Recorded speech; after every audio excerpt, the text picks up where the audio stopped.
भगवान ने समस्त ब्रज नारियों के साथ रास विहार किया। रास विहार के पश्चात ठाकुर जी ने केसी नाम के राक्षस का वध किया, अन्य अन्य राक्षसों का वध किया। नारद जी महाराज ने जाकर के ठाकुर जी से कहा कि नाथ, अब आप कंस को कब मारेंगे? तो ठाकुर जी इतने व्याकुल हो गए और नारद जी से बोले, नारद, मैं इन ब्रजवासियों को कैसे छोड़ के जाऊं? इनमें मेरे प्राण बसते हैं। नारद जी महाराज समझा रहे हैं, बोले ठाकुर जी आप परमात्मा हो। नैनम छिंदंती शस्त्राणी नयनम दहति पावक, इतने अद्भुत अद्भुत ज्ञानों से युक्त आप परमात्मा हो, आप ब्रह्म हो, आप ईश्वर हो। और ईश्वर कभी आसक्त नहीं होता, परमात्मा कभी ममत्व में नहीं आता। ये कैसी ममता आपके चित्त में आ गई है ब्रजवासियों के लिए? ठाकुर जी कहते हैं, नारद एक बात हम आज उद्घोषित करते हुए कह रहे हैं कि हम परब्रह्म हैं। ज्ञानी मुझे नहीं बांध पाएगा, वैरागी मुझे नहीं बांध पाएगा, विरक्त मुझे नहीं बांध पाएगा, योगी मुझे नहीं बांध पाएगा, तपस्वी मुझे नहीं बांध पाएगा, लेकिन प्रेमी, इसके बंधन से मैं छूट नहीं पाता। प्रेमी मुझे बांध लेता है। अनुब्रजाम में हम नित्यम पूये ये तन्य रेणु भी। इन ब्रजवासियों ने अपने प्रेम पाश में, प्रेम की डोर में, रस्सी में मुझे बांध लिया है। अब मैं क्या करूं?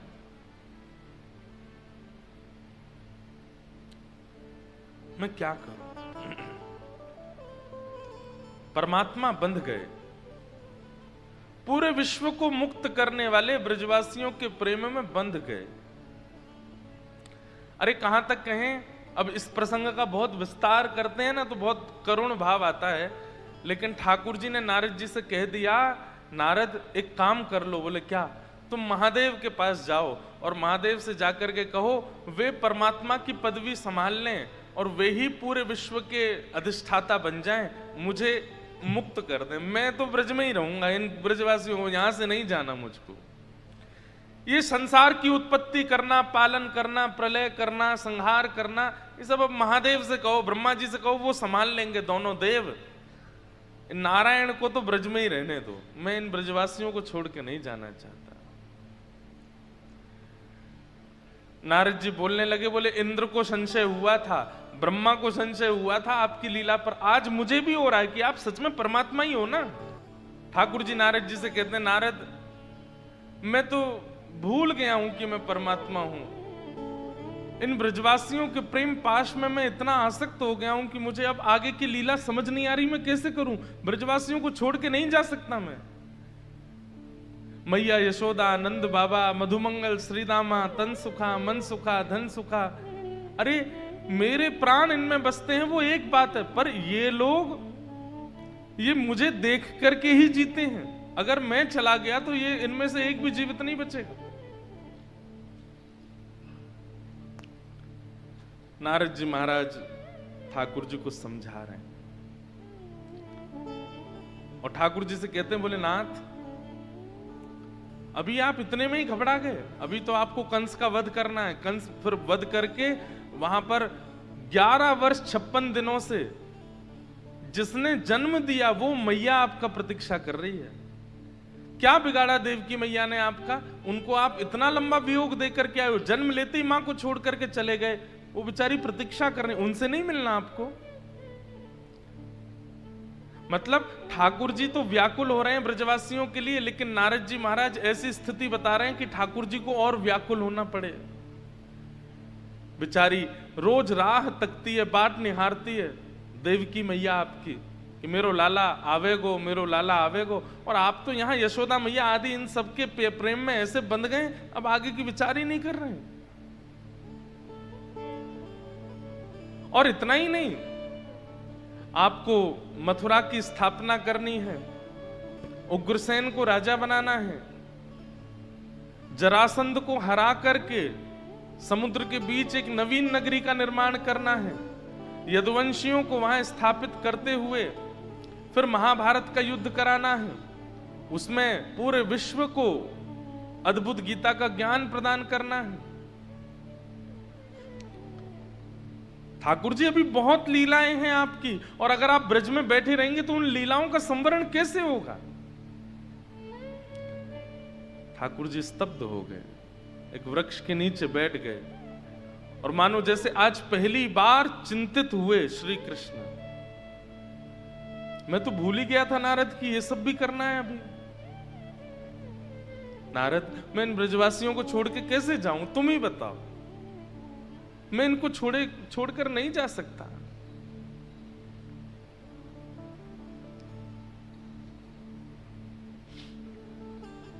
नारद जी बोले, चिंता मत कीजिए, मैं कंस के यहां जाकर के योजना बनाता हूं, और आपको कैसे भी मथुरा बुलाने की योजना कंस बनाएगा। आप कृपा करके उस योजना में सहायक बनिएगा और मथुरा जाइएगा। अब आपको ठाकुर जी आगे की लीला करनी पड़ेगी। बंधु, हमारे ब्रज साहित्य की अगर बात करें, बहुत विस्तार तो हो जाएगा विषय, लेकिन ब्रज साहित्य में ऐसा भाव है कि उसी समय ठाकुर जी ने दो रूप धारण कर लिए। एक रूप ठाकुर जी का प्रभाव जन्य है, एक रूप में केवल ठाकुर जी का प्रभाव है, ऐश्वर्य है, योग्यताएं हैं, शक्तियां हैं, और एक रूप केवल स्वभाव जन्य, उसमें केवल प्रेम है, उसमें केवल ठाकुर जी का कोमल स्वभाव है, कारुण्य स्वभाव है। जो ठाकुर जी का प्रभाव स्वरूप है वो तो सदा के लिए वृंदावन में ही बस गया। वृंदावन के कण कण में, वृंदावन की वृक्ष वल्लरियों में, वृंदावन की नदियों में, वृंदावन के जनों में, ब्रजवासियों में, सब में थोड़े थोड़े अंश के रूप में ठाकुर जी विराजमान हो गए। और जो ठाकुर जी का प्रभाव स्वरूप है वो आगे मथुरा के लिए प्रस्थान किया। इसलिए पूरी ब्रज लीला में ना तो ठाकुर जी ने चक्र धारण किया, ना ठाकुर जी ने गदा धारण की, ना किसी भी प्रकार के ऐसे विशिष्ट ऐश्वर्य को प्रकट किया। ठाकुर जी दो भुजा में ही रहे, और दो भुज ठाकुर जी ने वंशीनाद किया, बाकी तो मुष्टिक आदि से ही जो राक्षसों का प्रहार किया, प्रभाव को आने नहीं दिया ठाकुर जी ने।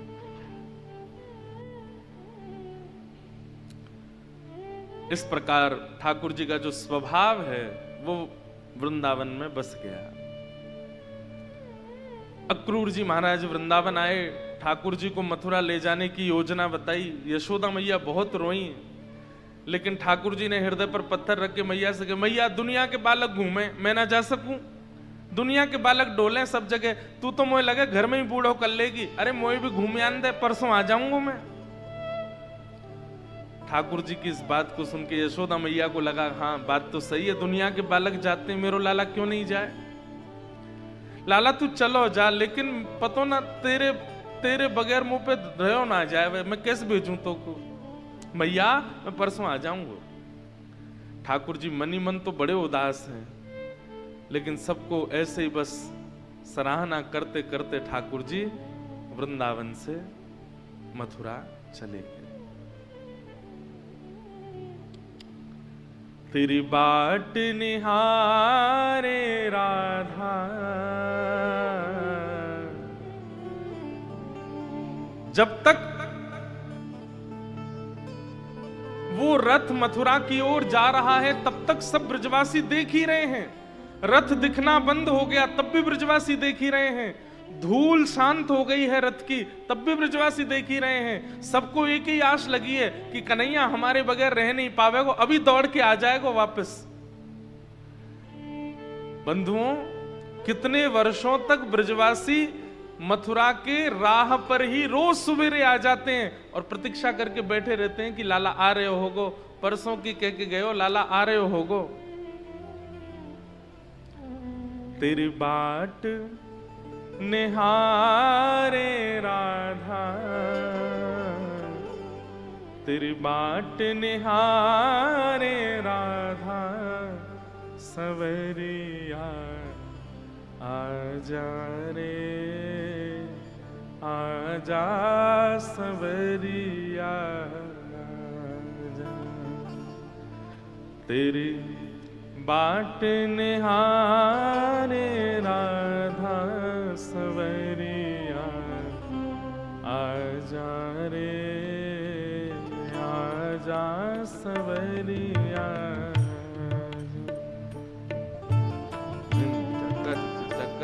ठाकुर जी की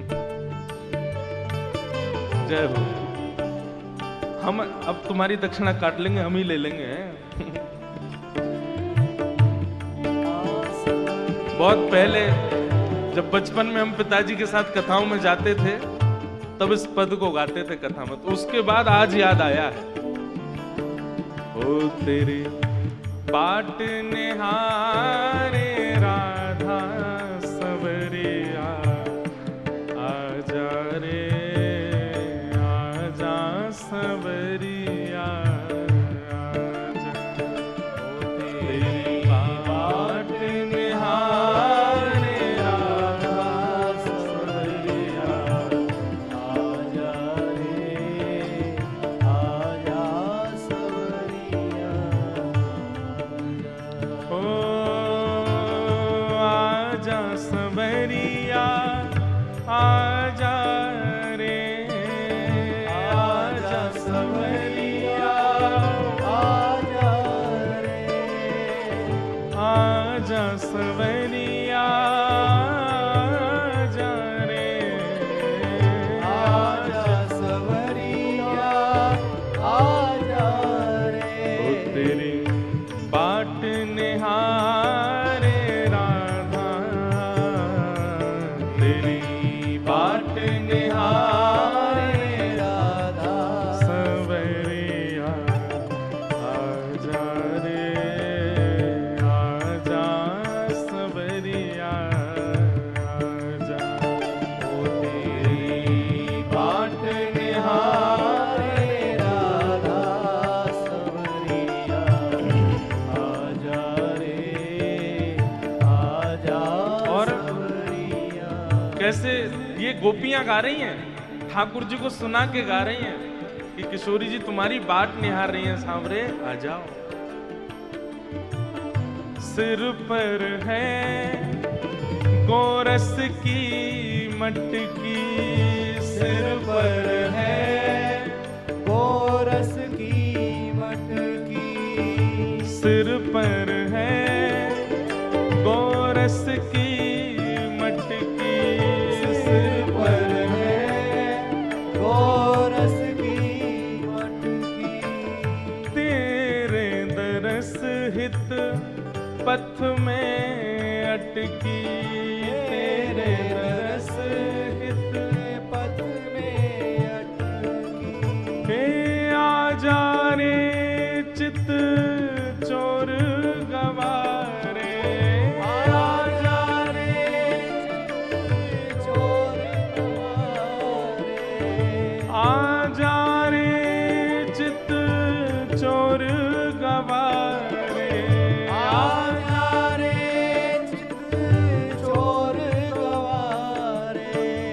ठाणी तेरी गुजरिया सवरिया, आजा रे आजा सवरिया, आजा। ओ तेरी बाट निहारे राधा सवरिया, आजा रे आजा सवरिया, आजा। ओ तेरी बाट निहारे राधा सवरिया, आजा रे आजा सवरिया, आजा। ओ तेरी बाट निहारे राधा सवरिया, आजा रे आजा सवरिया, आजा।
खान पान पहरन बिसर गयो, खान पान पहरन बिसर गयो, लागी जब से नजरिया सवरिया, आजा रे आजा सवरिया, आजा ओ तेरी बाट निहारे राधा सवरिया, आजा रे आजा सवरिया,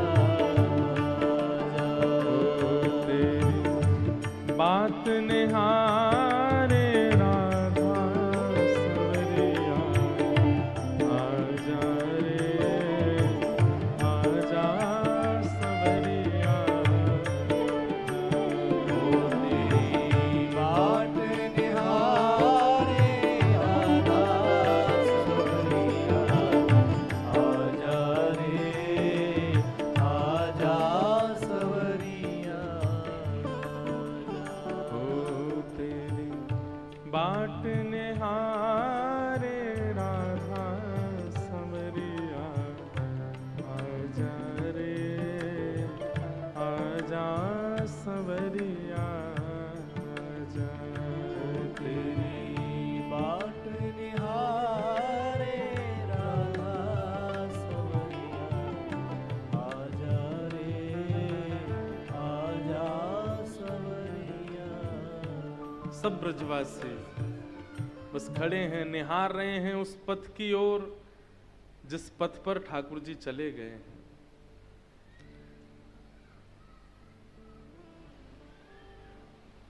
ठाकुर जी मथुरा पहुंचे। मथुरा जाकर के सबसे पहले ठाकुर जी ने एक धोबी का कल्याण किया, उसके यहाँ जाकर के वस्त्र पहन लिए। एक दर्जी का उद्धार किया। एक कुब्जा नाम की कन्या थी, ज्यादा सुंदर नहीं थी, 3 जगह से उसकी कमर टेढ़ी थी, उसको ठाकुर जी ने परम सुंदरी बना दिया। यहां पर श्रीमद् भागवत जी में बताया गया है, ठाकुर जी को नई नई पोशाक अर्पण करने से ठाकुर जी किस भाव से प्रसन्न होते हैं।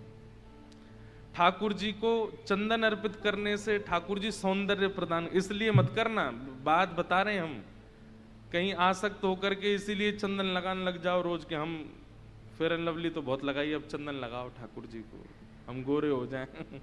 नहीं, स्वार्थ में मत कीजिएगा, लेकिन भागवत जी में बताया गया है कि वस्त्र पहनाने से जो ठाकुर जी को नित्य नए नए वस्त्र पोशाक धारण कराते हैं, तो ठाकुर जी भी फिर विचार करते हैं कि जीवन में कभी भी इनको वस्त्रों का अभाव ना हो, सदा इनके वस्त्र बने रहें। वस्त्र पहनाने का मतलब क्या है? हमारी जो मर्यादा है, हमारी जो लाज है, हमारी जो इज्जत है, वो सदा ढकी रहे, उस पर कभी कोई आंच ना आवे। तो जो लोग ठाकुर जी को वस्त्र पहनाते हैं, कभी भी संसार में किसी उनकी क्रिया से उनकी इज्जत पर आंच नहीं आती। इसलिए ठाकुर जी को नित्य सुंदर सुंदर पोशाक पहनाओ, बना बना के धारण कराओ। देखिए, आप लोग बनी बनाई पोशाक पहनाते हैं, अच्छी बात है, लेकिन थोड़ा विचार किया कीजिए, ज्यादा जड़ाऊ वस्त्र, ज्यादा भारी वस्त्र, ज्यादा चुभने वाले वस्त्र ठाकुर जी को नहीं पहनाया कीजिए। सुख का विचार किया कीजिए ठाकुर जी के लिए। अब जैसे अभी ग्रीष्म ऋतु है, तो अभी ठाकुर जी को ऐसी पोशाक पहनानी चाहिए जिससे उनको, अब आपकी तरह ठाकुर जी एसी में नहीं बैठे हैं। भावना ये होती है कि ठाकुर जी तो वन में गैया चराने गए हैं, तो गैया चराने के लिए जाएंगे, अब आप जड़ाऊ वस्त्र पहना दोगे, उनमें मोती लटक रहे हैं, इतने वजन तो ठाकुर जी के नहीं जितना पोशाक में है, वो कैसे गैया चराने जाएंगे? इसलिए बहुत विचार करके सेवा किया कीजिए ठाकुर जी की। तो वस्त्र ऐसे धारण कराओ जो ठाकुर जी को सहज लगे। इत्र ऐसा धारण कराओ जो ऋतु के अनुकूल हो।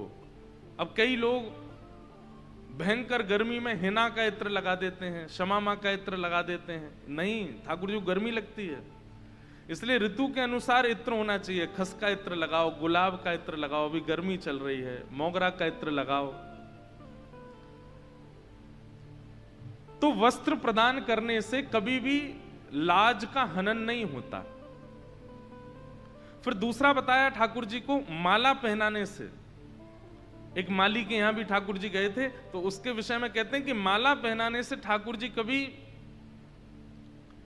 माला में 3 गुण होते हैं। पहला गुण होता है शीतल, माला जो है ठंडी होती है, ठंडक प्रदान करती है। माला का दूसरा गुण होता है सुगंधी, और माला का तीसरा गुण होता है सुंदरता। ये तीनों वस्तु जो ठाकुर जी को माला पहनाते हैं, अब हम फिर से कहेंगे बाजार से खरीदी हुई नहीं, अपने हाथ से बना के पहनाओ।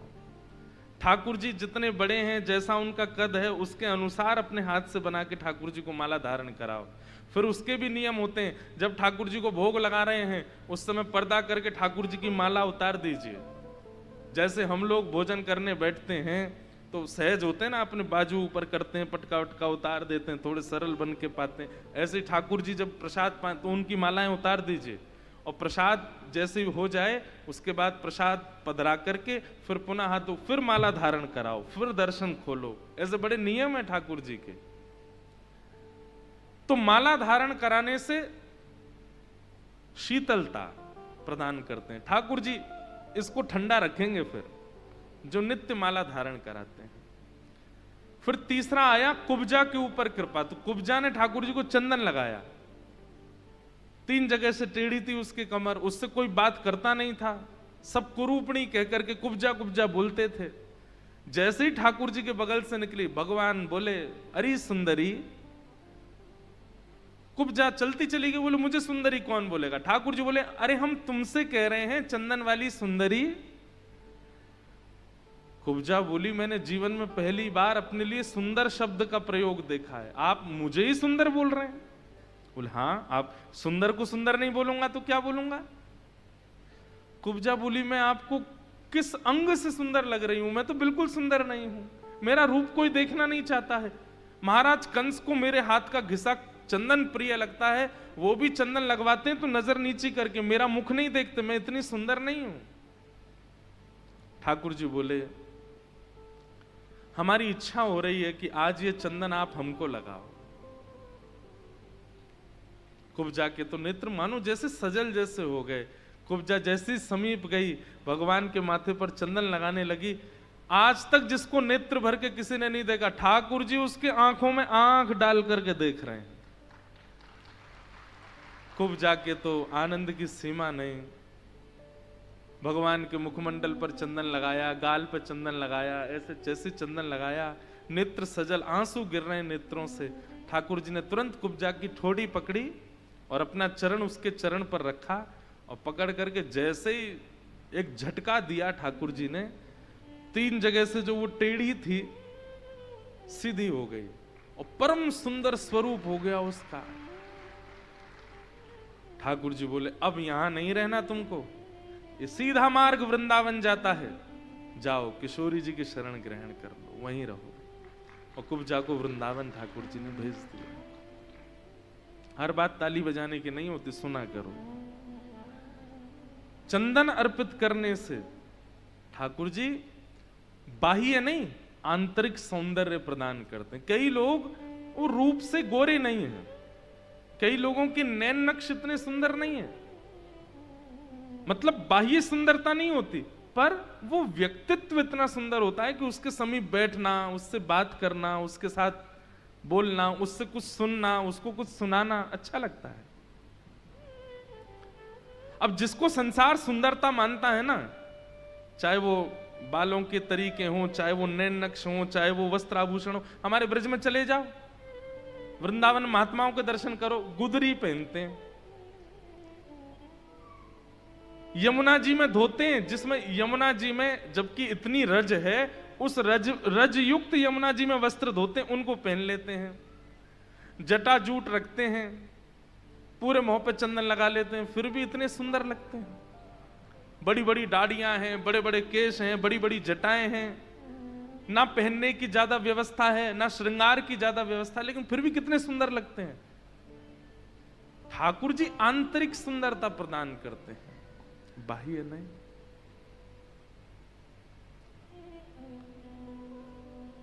हृदय से सुंदर। एक बात कहें, मुख से सुंदर लगने वाला व्यक्ति, स्वरूप से सुंदर लगने वाला व्यक्ति बहुत लंबे समय तक अच्छा नहीं लगता।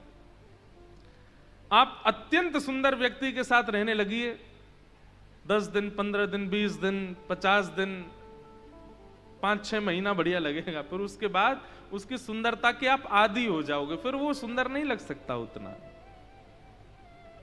इसलिए व्यवहार का सुंदर व्यक्ति होना चाहिए, स्वरूप का सुंदर नहीं। दक्षिण भारत में हमारे श्री वैष्णव रामानुज परंपरा में एक भक्त हुए, उनका नाम था धनुर्दास। उनकी पत्नी इतनी सुंदर थी कि वो पत्नी के ऊपर छतरी लगा के चलते थे रास्ते में। सोचो, कई बार लोगों ने सोचा ये भैया कोई बहुत बड़े घर की कन्या है, ये उसका कोई दास होगा, उसका नौकर चलता है पीछे। बाद में पता चली नौकर नहीं है, वो पतिदेव हैं। बोले इसके पीछे छतरी लगा के क्यों चलते हैं? और छतरी लगा के पीछे नहीं चलता है, आगे आगे चलता है, वो भी उल्टा। उसका मुख देखता रहूं, ऐसे पीछे पीछे पैर चलता है छतरी लगा के, अपनी पत्नी को देखता हुआ। सब लोग उसका उपहास करते थे, सब लोग उसकी हंसी उड़ाते थे, लेकिन उसको इससे कोई फर्क नहीं पड़ता था, उसको खुशी होती थी। एक दो बार पत्नी ने कहा भी, आप पूरी दुनिया के सामने तुम ऐसे चलते हो, सब हंसी उड़ाते हैं, देखो जोरू का गुलाम जा रहा है, देखो कैसा आ सकता है पत्नी में, छतरी लगा के चलता है, उसको देखते हुए चलता है। धनुर्दास जी को इससे कोई फर्क नहीं पड़ता, वो लोग बोलने दो लोगों को, मैं तो तुमको देखता रहूंगा। लेकिन एक दिन आचार्य चरण की दृष्टि उस पर पड़ गई। भगवान की सवारी जा रही थी, पालकी में बैठ के ठाकुर जी जा रहे थे, लोग बाग नाच रहे हैं, गा रहे हैं, गाजे बाजे बजा रहे हैं, लेकिन इतनी व्यवस्था में भी धनुर्दास सामने से निकला, पत्नी को देखता हुआ ही निकला। गाजे बाजे, नाच गाना, पुष्प वर्षण, ठाकुर जी की पालकी, इतना सब कुछ होते हुए भी धनुर्दास ने एक बार भी इधर नहीं देखा, पत्नी को देखता हुआ ही जा रहा है। और इस क्रिया को श्रीमद् रामानुजाचार्य भगवान ने देख लिया। सब लोग तो उसका उपहास कर रहे थे, पर आचार्य चरण सोचने लगे, ये रूप का कितना आसक्त है। अगर ऐसी आसक्ति इसकी ठाकुर जी के रूप को देखने में हो जाए तो ठाकुर जी उसको प्रत्यक्ष प्राप्त हो जाएंगे। और रामानुज स्वामी जी महाराज ने धनुर्दास को अपने पास बुलवाया। धनुर्दास पहुंचा तो रामानुज स्वामी जी बोले, भाई तुम अपनी पत्नी से बहुत प्रेम करते हो। बोले वो है ही इतनी सुंदर, मैं क्या बताऊं, उसको देखे बिना मेरा मन ही नहीं लगता। तो रामानुज स्वामी जी महाराज बोले, अगर तुम्हारी पत्नी से सुंदर अगर मैंने किसी को दिखा दिया तो तुम क्या करोगे? तो धनुर्दास ने कहा, पहली बात तो मेरी पत्नी से सुंदर कोई होगा नहीं, लेकिन अगर उससे सुंदर भी आपने मुझे कुछ दिखा दिया तो मैं आपको वचन देता हूं, मैं जीवन भर उसका दास बन जाऊंगा, आप दिखाओ। आचार्य चरण हैं, तुरंत ले गए ठाकुर जी के पास। शेष शैया पर श्री रंगनाथ भगवान पड़े थे। तुरंत कपाट खोल करके आचार्य चरण ने कहा, भगवान मेरा मन है कि इसको आपका दर्शन हो, कृपा करके इसको दर्शन कराइए। और इतने में ही शंख चक्र गदा पद्मधारी त्रिलोकी नाथ विश्व सुंदर, अरे विश्व सुंदरों को भी मोहित करने वाले ठाकुर जी प्रत्यक्ष प्रकट हो गए। जैसे ही रूप माधुरी का दर्शन किया, देखता रह गया ठाकुर जी को। और बस उसी समय अपनी पत्नी के पास गया, उसको लेकर के आया और पत्नी सहित ठाकुर जी की शरणागति ग्रहण कर ली। और फिर जीवन भर ठाकुर जी को ही देखा, पत्नी को नहीं देखा। फिर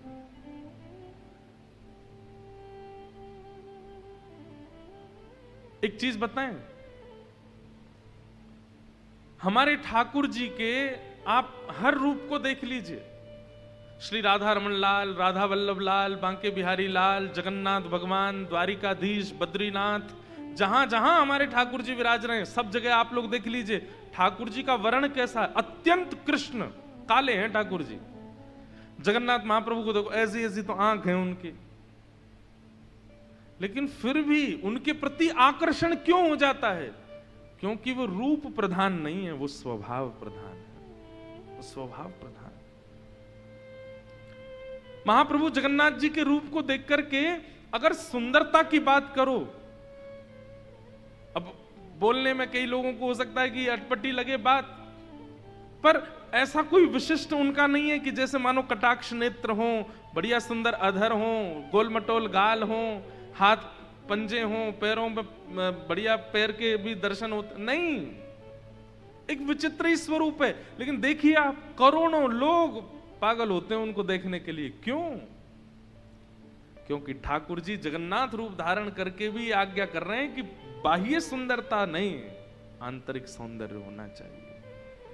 और ठाकुर जी को नित्य चंदन प्रदान करने वाला, स्वयं घिसे, चंदन घिस करके उसमें केसर डाले, कपूर डाले, और जल की जगह गुलाब जल डाले और उसके चंदन घिस करके ठाकुर जी को निवेदित करे, और फिर ठाकुर जी की प्रसादी को अपने माथे से लगावे। ठाकुर जी उसको आंतरिक सुंदरता प्रदान करते हैं। जो अपने लिए चंदन घिसता है और बस ठाकुर जी को भोग प्रसादी कर देता है, फिर खुद ही लगाए डोलता है, उसको नहीं। जो ठाकुर जी के लिए चंदन घिसता है, फिर ठाकुर जी की प्रसादी पहने, भागवत जी में वर्णन करते हैं, उसको आंतरिक सौंदर्य ठाकुर जी, उसका स्वभाव मधुर हो जाएगा, उसका व्यवहार मधुर हो जाएगा। भगवान ने कुब्जा पर कृपा की। कुबलिया पीड़ हाथी, भगवान ने उसका वध किया। एक धनुष कंस को महादेव ने दिया था और कहा था इसको नारायण के सिवा कोई तोड़ेगा नहीं, और जो तोड़ेगा वो तुझे छोड़ेगा नहीं। वो धनुष संभाल के रखता था कंस। भगवान श्री कृष्ण जैसे ही प्रवेश कर रहे हैं रणभूमि में, मल्लानाम मशनिर्णिनाम नरवर स्त्रीणाम स्मरो मूर्तिमान गोपानाम स्वजनो सताम छितुभुजाम स्वास्त्रा सुपित्रो शिशु मृत्युर्भोज पतिर विराट विदुषाम तत्वम परम योगिनाम वृष्णीनाम परदेवते विदितो रंगम गतः साग्रज। ठाकुर जी रणभूमि में प्रवेश कर रहे थे, और कैसे प्रवेश कर रहे हैं पता? कुबलिया पीड़ हाथी, पागल हाथी था, उसको और नशीले पदार्थ खिला दिए थे कंस ने कि यही मार दे ठाकुर जी को। जैसे मारने के लिए आया, ठाकुर जी ने उसकी सूंड पकड़ी और आकाश में 4 बार घुमा के पृथ्वी पर जैसे ही पटका, उसके दोनों बड़े बड़े दांत टूट गए। एक दांत ठाकुर जी ने अपने कंधे पर रखा और दूसरा दांत बलराम जी ने अपने कंधे पर। ऐसे ठाकुर जी प्रवेश कर रहे हैं कंस की रणभूमि में। सामने धनुष रखा था। बलराम जी बोले, लाला यही धनुष को वरदान है कंस को, या जो तोड़ेगा वही मारेगा वाय। ठाकुर जी बोले, दाऊ दादा आप ही तोड़ दो, आप तोड़ो। दाऊ दादा बोले, लाला चतुर तो तू बहुत है। क्यों? एक युग पहले धनुष तोड़वे ते ब्याह होनो तो लपक के खुद ने तोड़ दियो, आज राक्षस मारनो तो मुझे कह रहे हो तुम तोड़ दो। लाला धीमे से, मानो कान में कह रहे हैं बलराम जी, बहुत दिन है गए, अब के युग में मैं बड़ो बन के आया हूं, लेकिन मेरे अंदर कभी कभी वो लक्ष्मणत्व आ जाता है और बार बार मन करे कि लाला बड़ो हो तो मेरे स्वामी होता तो मैं आके पाम छूता, तुम वो पाम ना छून दे अपने। लाला बहुत दिन है गए, तेरे हाथ में धनुष नहीं, देखो एक बार धारण कर ले। आहा, अपने जन के कारण कृष्ण भये रघुनाथ। ठाकुर जी ने जैसे ही धनुष उठाया, तुरंत बलराम जी हाथ जोड़ करके नीचे बैठ गए, लक्ष्मण बन गए ठाकुर जी। बलराम जी चरणों में निवेदन किया, नेत्रों में आंसू आ गए, साक्षात मानो जैसे राघव प्रकट हो गए हों। और वही अदा है, वैसे ही धनुष उठाया जैसे जनक जी की सभा में उठाया था, उसी अदा से प्रत्यंचा चढ़ा रहे हैं आकाश में, उसी अदा से ठाकुर जी प्रत्यंचा को घुमा करके जैसे ही खींचा, बीच से धनुष भंजन हो गया। बलराम जी आनंदित हो गए, हृदय से लगा लिया ठाकुर जी को। बोले, लाला आज मेरे प्राण धन श्री राघव जी के दर्शन हो गए। तो धनुष टूटते ही आकाश में बिजलियां कड़कने लगी, पृथ्वी पर भूचाल आने लगा। कंस घबरा गया, बोले क्या हुआ? बोले महाराज धनुष टूट गया। बड़े बड़े मल्लों को खड़ा कर दिया द्वार पर, बोले कृष्ण आ रहा है, इसको यहीं मार दो। ठाकुर जी ने प्रवेश किया और एक एक मुष्टिक प्रहार। कितने बड़े हैं ठाकुर जी? 11 वर्ष 56 दिन, इतने से हैं।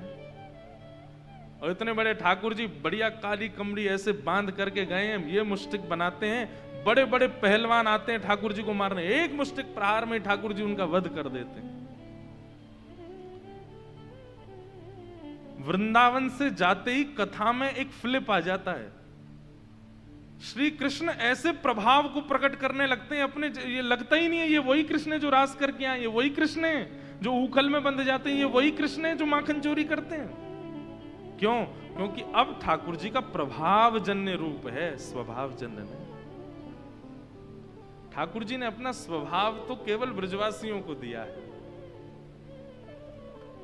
सारे मल्लों का वध करके भगवान ने एक छलांग मारी, 50 सिद्धि ऊपर कंस के पास पहुंच गए, उसके मुकुट को दूर फेंक दिया। महामंत्री सेनापति कहां है, मुझे बचाओ।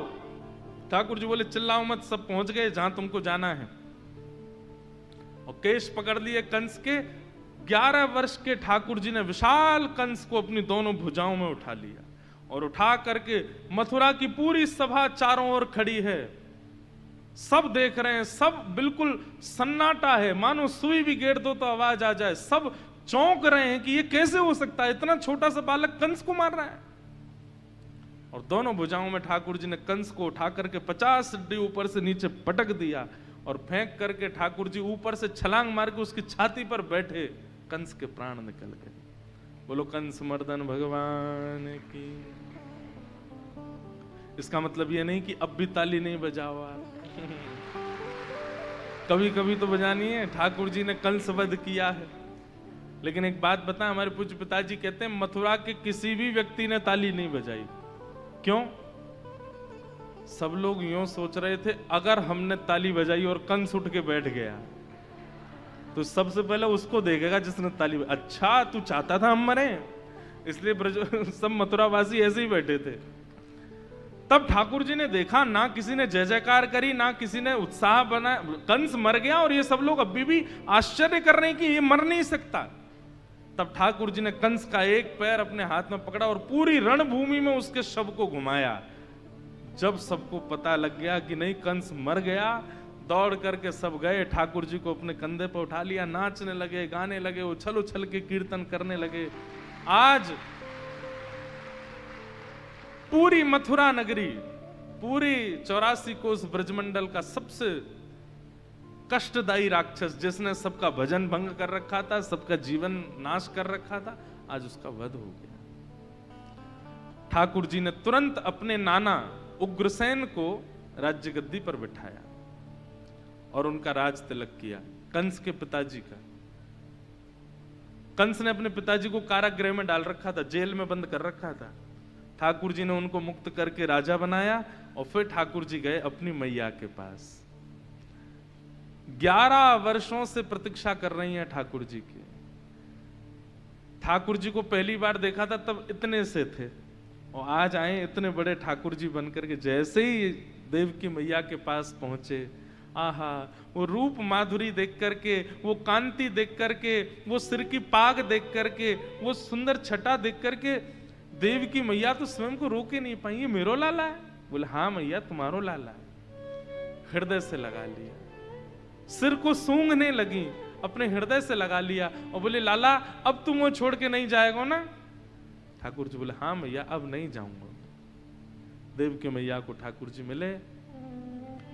भगवान ने कहा अब हमें अध्ययन के लिए विद्यालय जाना है और श्री वसुदेव जी ने ठाकुर जी को सांदीपनी गुरुकुल उज्जैन भेजा पढ़ने के लिए। सांदीपनी उपाध्याय गुरुदेव का नाम है ठाकुर जी के। उनसे ठाकुर जी शिक्षा ग्रहण करने के लिए अवंतिका पधारे और वहां ठाकुर जी ने उनसे शिक्षा ग्रहण की। भगवान का मुंडन हुआ, गौ खुर के समान ठाकुर जी ने चोटी धारण की और वहीं ठाकुर जी को एक परम सखा मिले जिनका नाम है सुदामा।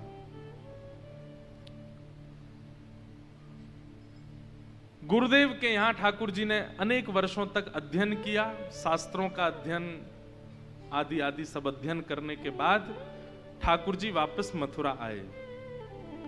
आज पहली बार ठाकुर जी जब मथुरा आए तो ठाकुर जी का राजकीय स्वागत हुआ और ठाकुर जी को राजकुमार बनाया। भगवान को राजकुमार जैसे वस्त्र पहनाए, बिल्कुल वैसे ही आभूषण पहनाए, वैसे ही सिर पर मुकुट धारण कराया। ठाकुर जी को बिल्कुल नहीं भारा और पूरी मथुरा में उद्घोष होने लगा, गौ ब्राह्मण प्रतिपालक वसुदेव नंदन देव की नंदन मथुराधिपति ब्रज उर चंदन श्री कृष्ण चंद्र भगवान की जय। ठाकुर जी बोले, मुझे तो कनुआ नाम अच्छो लगे, मुझे तो कान्हा नाम अच्छो लगे, मुझको तो गोविंद नाम अच्छो लगे, जी कहा इतनो लंबो मेरो नाम कर दियो है। बलराम जी समझाने लगे, लाला तू धैर्य रखो कर, इतनो परेशान मत होए कर, कोई बात। लेकिन ठाकुर जी बहुत, जब से मथुरा आए, सांदीपनी गुरुकुल में ठीक थे, लेकिन मथुरा आकर के तो इतने व्याकुल हो गए, नित्य याद आती है ठाकुर जी को वृंदावन की। ठाकुर जी का मथुरा के भवन में कक्ष भी वो है जहां की खिड़की से वृंदावन दिखाई देता है। 6 किलोमीटर 7 किलोमीटर दूरी तो है वृंदावन मथुरा से। ठाकुर जी देखते रहते हैं, याद करते हैं यशोदा मैया की, याद करते हैं श्री राधा रानी की, याद करते हैं नंद बाबा की,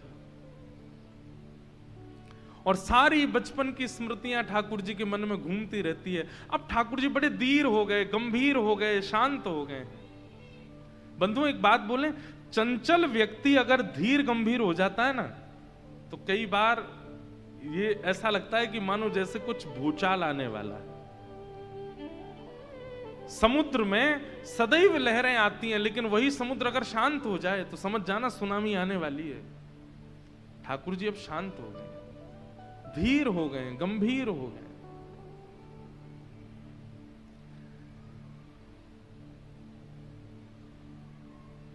देवकी मैया ठाकुर जी को भोजन कराने के लिए गई।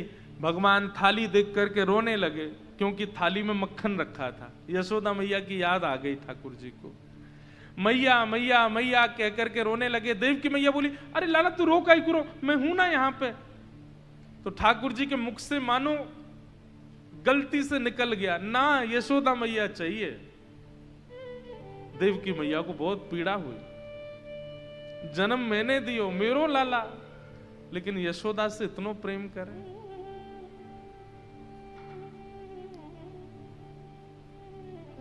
देवकी मैया ने जाकर के वसुदेव जी से कही, बोले लाला को जन्म हमारे यहां भयो, मैंने जन्म दियो, लेकिन कैसो दुर्भाग्य मेरो, जो प्रेम यशोदा ने कियो वो मैं कर नहीं पाई। और लाला को आज भी यशोदा की याद आवे।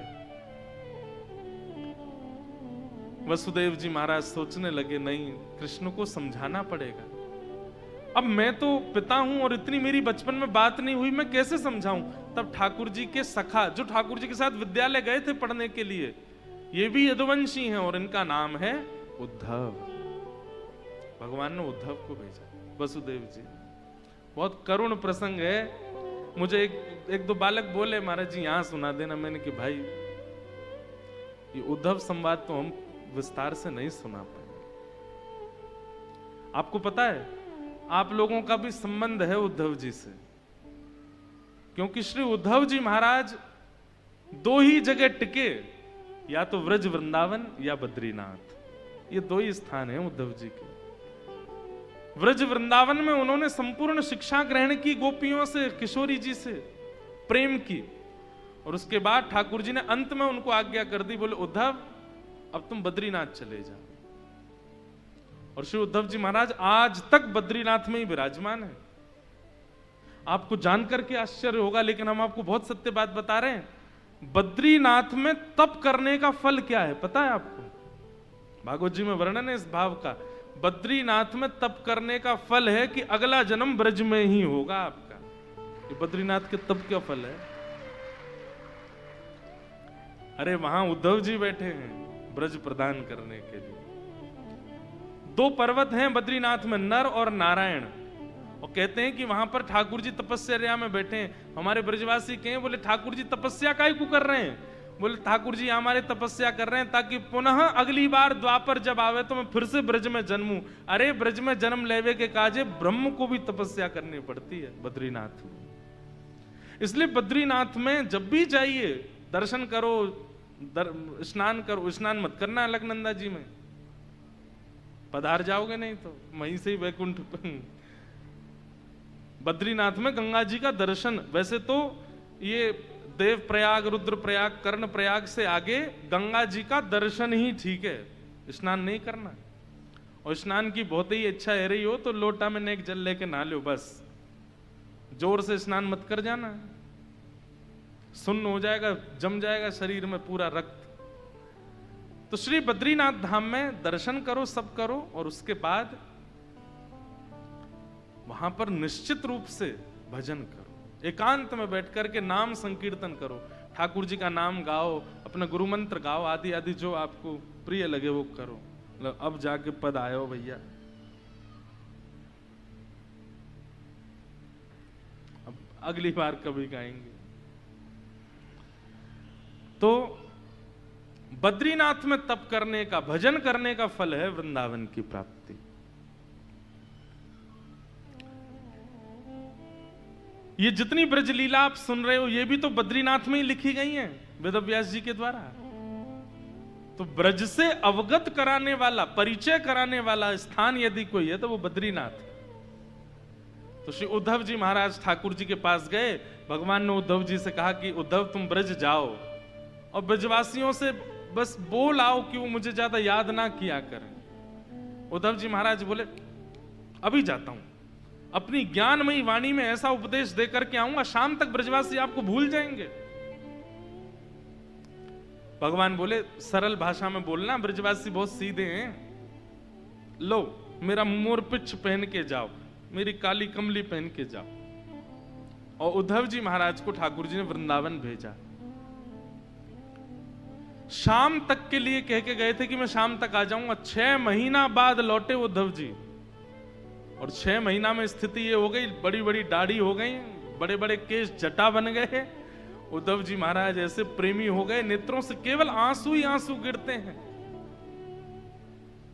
ठाकुर जी ने जब उद्धव जी को 6 महीने बाद देखा मथुरा में, भगवान बोले उद्धव तू उद्धव ही है? बोले हाँ मैं उद्धव हूं।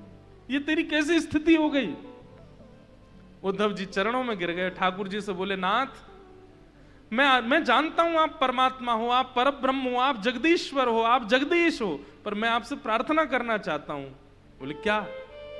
आप वृंदावन मत छोड़िए। आपके लायक प्रेम, आपके लायक अधिकारी, आपके लायक व्यवस्था वृंदावन में है, आप वहीं चलो, आप उसको छोड़ के कहीं मत जाओ। भगवान बोले तू तो कह रहा था कि मैं ब्रजवासियों को समझा के आया हूं, समझा के आऊंगा, और उल्टा आके मुझे ही कहना है कि वृंदावन चलो। उद्धव जी बोले मैंने आज तक ज्ञान सुना था, मैंने आज तक पद्धतियां सुनी थी, शास्त्रों को सुना था, लेकिन प्रेम में पहली बार सुन करके आया, देख करके आया। इन ब्रजवासियों का प्रेम निस्वच्छंद प्रेम है आपसे। आपसे प्रार्थना है आप वृंदावन चलो। ठाकुर जी बोले उद्धव नेत्र बंद करो। नेत्र बंद किए? बोले अब खोल के देखो।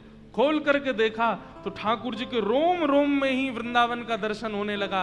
हृदय में ही श्री किशोरी जी विराजमान हैं, यहीं पर ही कहीं केसी घाट है, कहीं जुगल घाट है, यहीं यमुना जी हैं, यहीं कदम्ब वृक्ष है, यहीं सब गोपी ग्वाल घूम रहे हैं। पेट में देखा तो गैया चल रही हैं। सर्वांगीण ब्रजमंडल ठाकुर जी के श्री अंग में दिखने लगा। उद्धव ब्रज मुझसे अलग नहीं है। ये लीला करने के लिए मैं द्वारिकाधीश और मथुराधीश बना हूं, बाकी तो वो व्रज मैं ही हूं और मैं ही व्रज हूं। तुम जब वृंदावन जाते हो तो तुम यही सोचो कि मेरे ही तुम स्थूल रूप पर घूम रहे हो, और जब तुम मेरा प्रत्यक्ष दर्शन करते हो तुम यही सोचो कि यही संपूर्ण व्रज मंडल है, मैं अलग नहीं। उद्धव जी बोले मुझे क्यों भेजा आपने फिर वृंदावन? ठाकुर जी बोले कि तू ज्ञानी बहुत था, प्रेमी नहीं था, इसलिए तुझे प्रेमी बनाने भेजा मैंने, तू प्रेमी बन के आ। उद्धव जी महाराज के साथ ऐसी लीला हुई। भगवान ने 17 बार जरासंध को हरा दिया, 18वीं बार ठाकुर जी रण छोड़ करके भाग गए। क्यों भागे? क्योंकि जरासंध ब्राह्मणों को अनुष्ठान पर बैठा के आया था। ठाकुर जी बोले भैया गौ ब्राह्मण संत इनके पालक हैं हम, इनके लिए रण भी छोड़ना पड़े तो छोड़ देंगे। और ब्राह्मणों के लिए ठाकुर जी रण छोड़ करके नई नगरी बसा लिए जिसका नाम है द्वारिका। विश्वकर्मा ने समुद्र के बीच एक नगरी का निर्माण किया जिसका नाम द्वारिका पड़ा। रेवत राजा की पौत्री के साथ में बलराम जी का विवाह हुआ जिनका नाम रेवती था। ठाकुर जी के विवाह का प्रसंग चल रहा था। नारद जी ने रुक्मणी जी का प्रस्ताव रखा। रुक्मणी जी ने पत्र लिखा। ठाकुर जी प्रसन्न होकर के कौंडिन्यपुर गए और रुक्मणी जी के साथ में मंगल विवाह किया। बोलो रुक्मणी रमण भगवान की। रुक्मणी जी के साथ विवाह के पश्चात ठाकुर जी के अष्ट प्रमुख विवाह हुए। और ये अष्ट कौन है? पृथ्वी, अग्नि, जल, वायु, आकाश। हमारे बाहर की 5 प्रकृति भगवान की 5 पत्नी है। पृथ्वी, अग्नि, जल, वायु, आकाश। और हमारे भीतर की 3 प्रकृति भगवान की और 3 पत्नी है। मन, बुद्धि और अहंकार। ये भगवान की अष्ट पत्नियां हैं। इनसे ठाकुर जी का विवाह हुआ। 16,100 राजकुमारियों को भौमासुर नाम के राक्षस ने बंदी बना रखा था। भगवान ने उनको मुक्त किया और उन सब ने भी ठाकुर जी के साथ में विवाह किया। 16,100 ये वेद की ऋचाएं हैं, वेद मंत्र हैं जिनके साथ में ठाकुर जी उपासना कांड के मंत्रों के साथ ठाकुर जी ने विवाह किया। 16,108 विवाह हुए। भगवान की द्वारिका की दिनचर्या, नित्यचर्या सबके विषय में बताया गया। कुरुक्षेत्र में भगवान का ब्रजवासियों से मिलन हुआ, वो सब प्रसंग सुनाए गए। भगवान के परम सखा श्री सुदामा जी महाराज, उन पर ठाकुर जी ने अनुग्रह किया। ये सब लीलाएं सुनाई गई। ठाकुर जी अपने समस्त यदुवंशियों को ज्ञानोपदेश करते हैं। वह भाव सुनाया, पर यदुवंशी ठाकुर जी की इतने सामीप्य होने की वजह से उनकी बातों को ध्यान से श्रवण करते नहीं, जिसके कारण यदुवंशियों को संतों का श्राप लगा। एक बात हमेशा याद रखिएगा, जिससे बहुत प्रेम है ना आपका, उसके ज्यादा समीप मत रहिएगा। ये हम आपको सूत्र दे रहे हैं। मिलिए, पास जाइए, बैठिए, बात कीजिए, लेकिन फिर जाने का एक समय निश्चित कीजिए। मन ना हो तब भी, क्योंकि अति सामीप्य जो है ना, ये दोष को जन्म देता है। और कई बार अति सामीप्य की वजह से प्रेमी में ही अवगुण का दर्शन होने लग जाता है। तो चाहे वो गुरु हो, चाहे वो मित्र हो, चाहे वो सखा हो, चाहे वो संबंधी हो, चाहे वो प्रियतम हो, अत्यंत सामीप्य मत रखिए। अब पति पत्नी क्या करें? इसीलिए तो इतने सब कलेश चलते हैं। आजकल कलेश नहीं होते, अब तो भैया पता ही नहीं क्या हो गया, मारकाट चल रही है। दुनिया में युद्ध नहीं चल रहे हैं, पति पत्नियों का ही वार चल रहा है। हर दिन एक खबर आ जाती है, आज ये हो गया, आज इसको मार दिया। बेचारे कुआरे लोग तो डर में हैं, दहशत में चले गए। अब क्या करें, ब्याह करें कैसे भाई?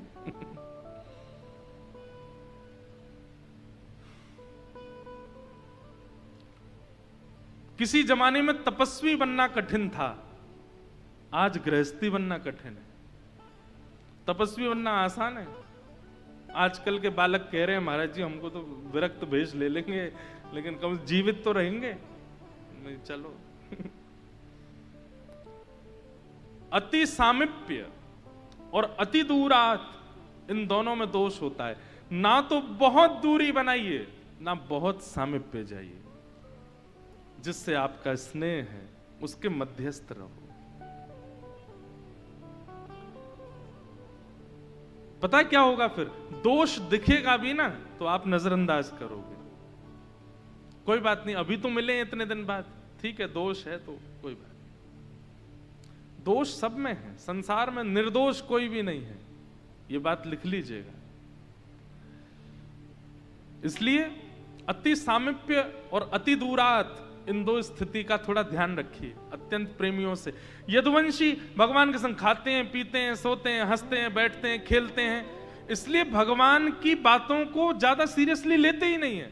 ठाकुर जी बोलते हैं देखो भैया मैं परमात्मा हूं, मैं भगवान हूं, लेकिन फिर भी तुम साधुओं को प्रणाम किया करो, विद्वानों को वंदन किया करो, संतों के प्रवचन सुना करो, कथाकारों की कथा सुना करो, और जब जब तुम्हारे सामने कोई उर्धपुंड धारण करके वैष्णव आवे उसको नतमस्तक होकर प्रणाम किया करो। क्योंकि मैंने देखा है तुम लोग संतों को प्रणाम नहीं करते हो, तुम लोग कथा नहीं सुनते हो, तुम लोग कभी कथावाचकों की कथाओं में जाकर के ध्यान पूर्वक सुन, और कहीं तुमको कथाओं में बुलाया भी जाता है तो तुम बड़ी अदब से जाते हो, अपना सम्मान कराते हो कथा में जाकर के। ये सब उचित नहीं है। तुम मेरे परिवार के हो, लेकिन फिर भी मैं तुमसे कहना चाहूंगा कि महापुरुषों का, संतों का, वैष्णवों का सम्मान किया करो, अपराध मत करना। यदुवंशी बोले ये तो ऐसे बोलते रहते हैं, हम भगवान के नाती हैं, हम भगवान के भैया हैं, हम भगवान के सखा हैं, हम भगवान के वंशज हैं, हमको क्या जरूरत है। ठाकुर जी बोले यही कारण बनेगा यदुवंश के नाश का। और वही हुआ। एक दिन समस्त भगवान के बालकों ने भगवान के पुत्र शाम्ब को साड़ी पहना दी। बोले पिताजी बड़ी महिमा गाते हैं संतों की, चल के देखें तो सही संत जानते कितना है।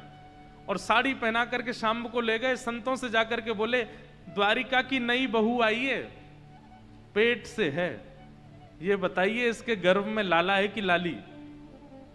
संत जन बैठे थे, नेत्र बंद करके एक संत ने जैसे ही ध्यान लगाया, पता चला कि ये कोई स्त्री नहीं है, ये तो भगवान के पुत्र को साड़ी पहना के हमारी परीक्षा करने आए हैं। नेत्र खोल करके बोले तुमको अभिमान है ना कि तुम भगवान के वंश के हो, तुमको अभिमान है कि ठाकुर जी तुम्हारे पिता लगते हैं, तुम्हारे चाचा लगते हैं, तुम्हारे संबंधी हैं। श्राप देते हैं, जिस भगवान के पुत्र शाम्ब को तुम साड़ी पहना करके लाए हो, इसके गर्भ से एक लोह पिंड निकलेगा और उसी से तुम्हारा पूरा यदुवंश नाश होगा। तुरंत साड़ी खोली तो देखा पेट पर एक लोह पिंड रखा था। तब भी इन्होंने उनकी बात, उनसे क्षमा नहीं मांगी। उस लोह पिंड को लेकर के गए और उसको घिस घिस करके समुद्र में फेंक दिया। बोले ये सब ऐसे ही बोलते रहते हैं, कुछ नहीं होगा। उस लोहे के कण द्वारिका के चारों तरफ फैल गए समुद्र की लहरों के कारण, और एरका नाम की विषैली घास बन गए। एक छोटी सी बात पर एक दिन यदुवंशियों में थोड़ी सी द्वंद हो गई, और वो थोड़ा सा द्वंद ही युद्ध में परिवर्तित हो गया। लड़ते लड़ते लड़ते समुद्र के किनारे गए और उस घास को उठा उठा करके एक दूसरे पर फेंकते हुए सारा यदुवंश नाश हो गया। ठाकुर जी देखते रहे।